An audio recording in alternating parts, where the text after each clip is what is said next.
And it's interesting because I was speaking to my coach. Her name is Barbara Berger. She's incredible. There'll be another podcast with her coming up soon. She was also saying she's a life coach, and she says you only need one client. And she does call them clients.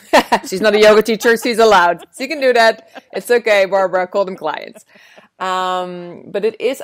When I was thinking about that, I was like, yeah, maybe it's just the one student, treating them really well, making sure they're having an amazing time. And I mean, I have, of course, seen it. I mean, I've had to build my classes in 2 other countries before. So, you know, it is tiring, but it can be done. And I think that is, and I've seen it also, like I follow a teacher who also, I don't think, he mentions that he's never even stepped foot on anything like Twitter, Facebook, Instagram. Nice. And he always has, like, you know, he has hundreds of students following him. So it definitely is putting the work in. But also that requires hard work and believe in yourself, I think.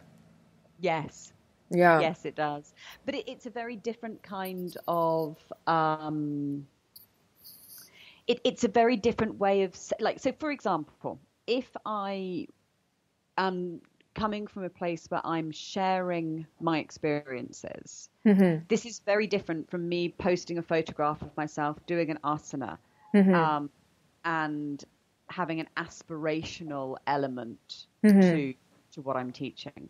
Yeah. So for me, I can say this is the insight that I have achieved.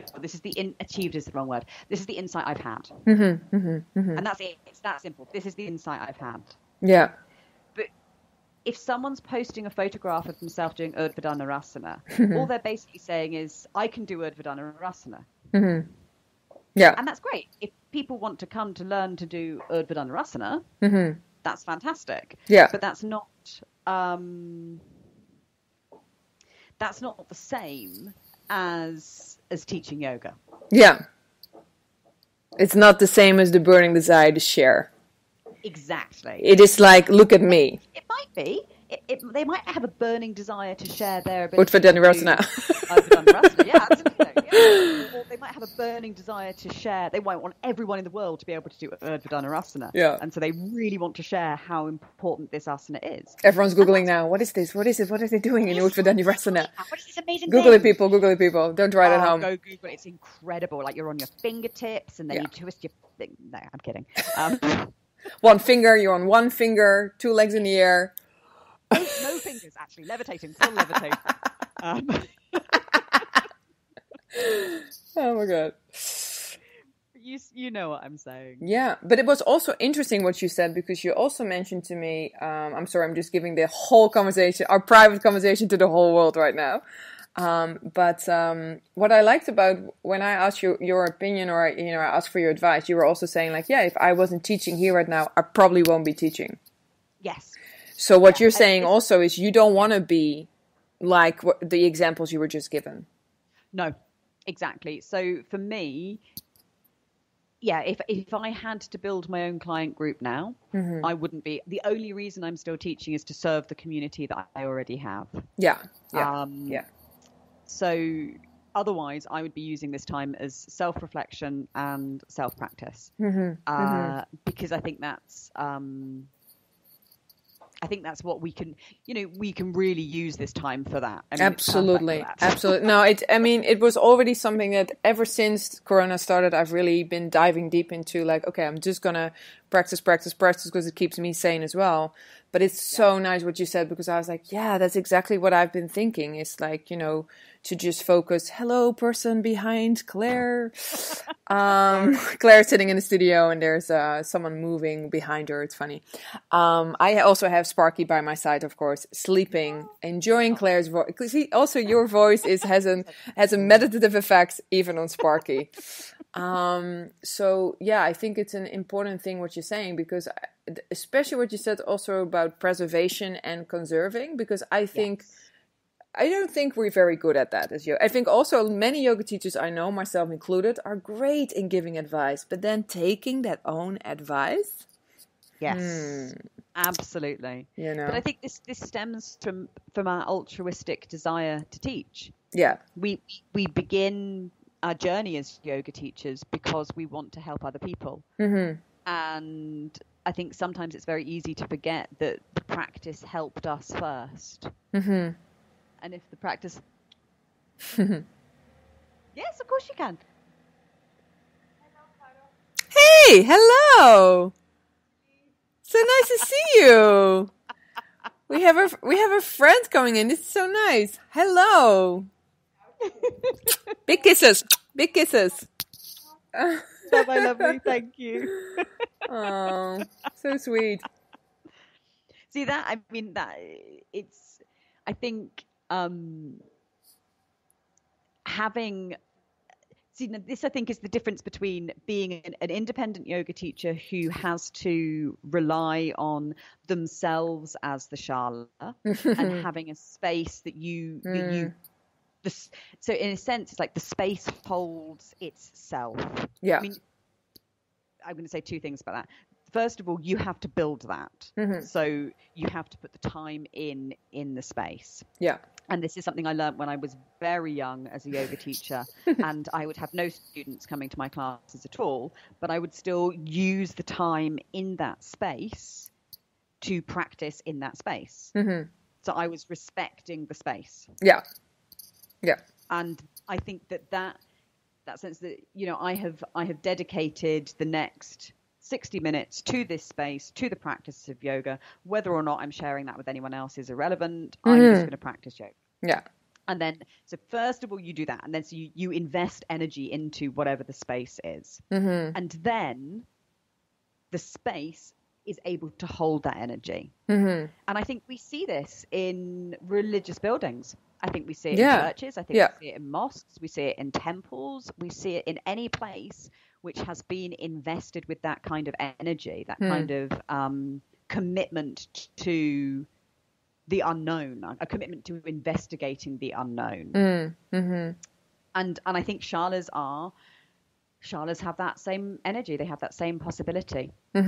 So I think if I were an independent yoga teacher, I would be looking for a space. Yeah. Yeah. And a way to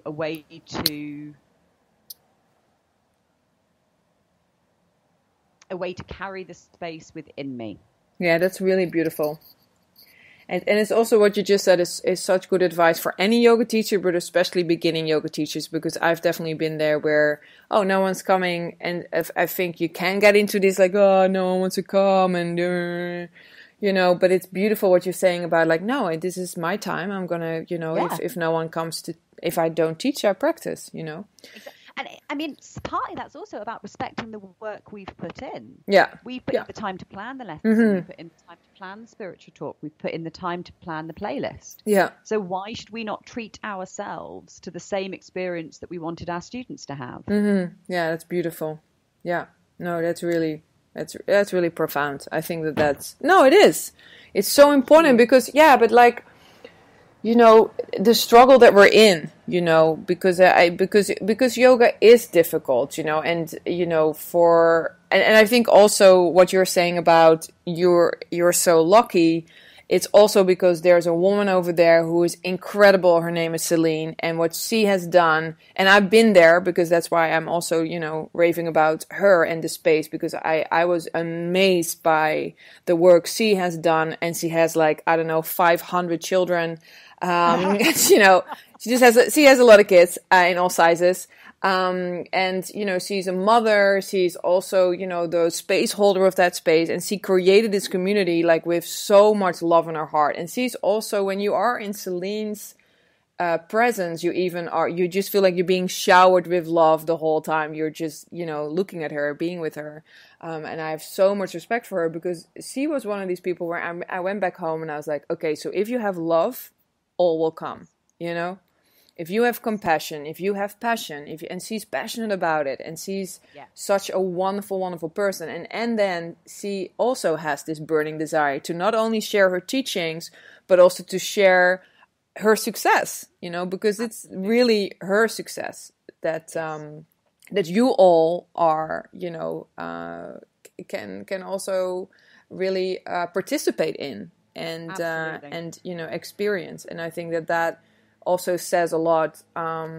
I mean, yeah, I really have, I have so much respect for, and everybody who doesn't know Jivamukti Yoga Bern, you got to go there and see this wonderful, wonderful studio. And, hopefully, I don't know, is there classes going on now, Claire, or what's right? At the moment, we're teaching online. Okay, so at the moment, we're holding the virtual space. Yeah, and which is also, do you feel like what you just said about this beautiful thing you just said about the space? Do you also feel that about a virtual space, or is that different? I mean, this is kind of like part of the journey of the last 8 months or so. Initially, no, I didn't, not at all, because initially when we started, we were teaching on, so this is back in March and April. We were teaching on Facebook because we felt very strongly that the world was facing very uncertain times, and we wanted to maintain the community in a practical way without there being a financial implication. So we were very lucky in Switzerland. We were furloughed. We, as the business was obviously closed, and then we received money from the government. And because of that, it meant that we could shift our teaching online. But we chose to teach through Facebook live streaming, and this meant obviously that from the teacher's perspective, you had no clue who was joining it. You couldn't see anyone. No. So you were basically just making shapes in front of a camera, normally a mobile phone camera, and hoping, you're like sending your energy out into the universe, which is a beautiful thing to do. It's also extremely exhausting. Yeah. Yes, girl, I feel you. There may be some enlightened beings who can do it. I can't. Yeah. Just not enlightened enough for this shit. Exactly. Okay. But so by the end of like 2.5 months, emotionally, psychologically, and physically, I was completely exhausted. And so when we were lucky enough to reopen in real life, with teaching in real life, so we were open over the summer with limited numbers, etc., we talked about what we would do differently next time. And the one thing I said it's absolutely essential to me that I can see my students. It's absolutely essential, because sahana vavatu sahanau bunaktu sahaviryam karavavahai. May we both be protected. May we both nourish each other. May we not build resentment. There's this acknowledgement, even in this very ancient teaching, that it's not a one-way process. It's a two-way process. Absolutely. And this is why I think that it is possible to teach online and hold the virtual space online. But to do that, for me, it has to be a dialogue.